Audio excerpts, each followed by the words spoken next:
Buenos días y bienvenidos. Hoy trataremos de ¿qué es una planta?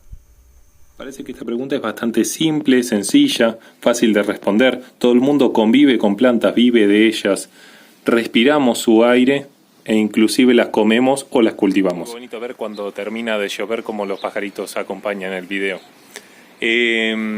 Bueno, hay algo más escondido atrás de esa pregunta. La idea es otorgarles una herramienta bastante sencilla, pero te permite identificar todas las demás preguntas que te van a ir surgiendo a medida que vayas conociendo de plantas.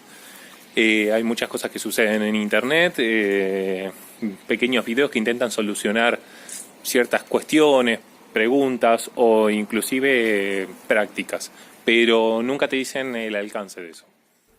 Si hacemos una pregunta, vamos a obtener solo una respuesta. Por lo tanto, resolvemos solo un problema. Si hacemos una pregunta-herramienta, es distinto, porque una pregunta-herramienta es una pregunta cuya respuesta es una herramienta para resolver múltiples problemas y muchas cuestiones. Para tener un ejemplo gráfico, acá tenemos un destornillador Phillips. Un destornillador Phillips solo sirve para desatornillar tornillos Phillips.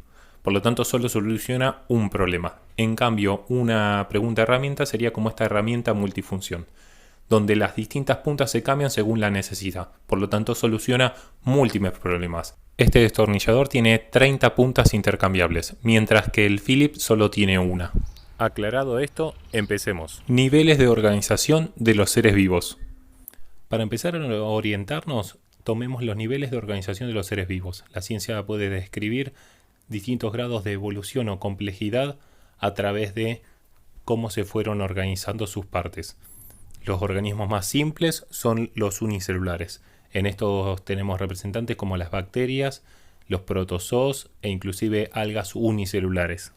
El segundo nivel de complejidad serían los pluricelulares, cuando se compone su cuerpo de más de una célula. Puede haber con pseudotejidos, por ejemplo las esponjas, ciertas algas e inclusive los hongos, y después se encontrarían los que tienen tejidos verdaderos, por ejemplo los musgos, las medusas e inclusive los pólipos. En este punto ya podemos encontrar un primer representante de las plantas, las briófitas, musgos y hepáticas. Estos están en el grupo de no órganos porque aún no han diferenciado suficientemente sus partes, ni en función ni en estructura. El siguiente grupo en complejidad son los organismos que han desarrollado órganos. Y en este grupo podemos encontrar lo que son los helechos y las plantas vasculares superiores, por ejemplo las gimnospermas y angiospermas. Por último encontramos un grupo final que es el que forma sistemas, cuando un conjunto de órganos para cumplir una función se agrupan y terminan la función en conjunto. Eso sería un sistema de órganos. Nosotros estaríamos en ese grupo. Ahora, ¿qué quiero llegar con esto? Si podemos ver todo el grupo hasta llegar al nivel de órganos, podemos entender que son organismos muy fáciles de reproducir. Fragmentos de esponjas generan nuevas esponjas, fragmentos de hongos generan nuevos hongos y las bacterias dominan el mundo. Solo necesitan medios adecuados para desarrollarse y simplemente se desarrollan. Las plantas en general están compuestas de 3 órganos: raíz, tallo y hojas. Aunque cada una haya evolucionado de una forma distinta y se hayan diferenciado estas partes, aún así presentan sus orígenes. Al otro lado de la evolución de las plantas, a través de millones de años, tenemos otras plantas especializadas, como por ejemplo son los cactus. Antes vimos una orquídea. Vimos que sus raíces podían estar en el exterior de la tierra sin morir. Al contrario, habían evolucionado para eso. En este caso vemos las mismas cosas. Ha evolucionado totalmente distinta. ¿Y en qué ha cambiado? Que aunque tiene los 3 órganos base, raíz, tallo y hojas, las hojas se han modificado tanto que es lo que hoy en día entendemos como espinas. Pero ¿cómo podemos reconocer que en realidad las espinas son hojas modificadas? Una de las cosas que nos permite identificar eso o descubrirlo es que en cada base de hoja hay una yema. Todos esos puntitos negros que están en la base de cada una de las espinas, o del grupo de espinas en este caso, son yemas.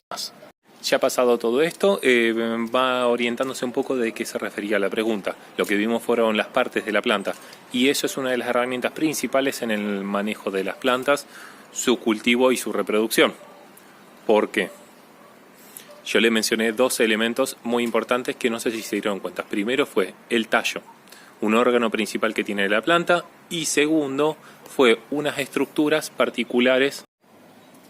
Estas son esas estructuritas que se ven en esa zona, esa puntita de ahí, que son las yemas. ¿Por qué estas dos partes son tan importantes? Primero, porque el tallo tiene la capacidad de desarrollar todo lo que necesita. Si la planta está compuesta de 3 órganos, el tallo puede desarrollar tanto hoja en la parte superior como raíz hacia abajo. A cambio de las hojas, que las hojas generalmente, excepto formas muy especializadas, no pueden generar el resto de los órganos, por lo tanto morirían. La raíz también pasa lo mismo. La raíz no puede generar el resto de los órganos como tallo y hoja, por lo tanto no desarrolla una planta completa. Entonces, teniendo tallos, nosotros podemos saber que podemos desarrollar cuantas plantas queramos. Y en segundo lugar están las yemas. Las yemas son los lugares de donde se van a originar las nuevas brotaciones, tanto puede ser de nuevas ramas y hojas o inclusive flores y fruto. Y bueno, ahora hemos llegado al final del video y hagamos un repaso para ver lo que es lo importante, porque ya a este punto estarían medios perdidos, mucha cantidad de información para quienes recién inician con las plantas. Entonces, primero tenemos que las plantas son organismos muy sencillos, por lo tanto solo llegan a desarrollar órganos. Los órganos básicos de todas las plantas son 3, raíz, tallo y hoja. De esto, sabiendo esto, vamos a poder discriminar qué vamos a necesitar generalmente y qué no. Por ejemplo, el tallo es una de las cosas importantes y las otras son las yemas.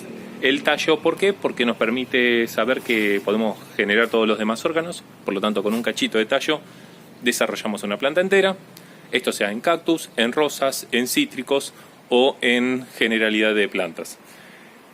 Segundo es las yemas. ¿Para qué nos sirven las yemas?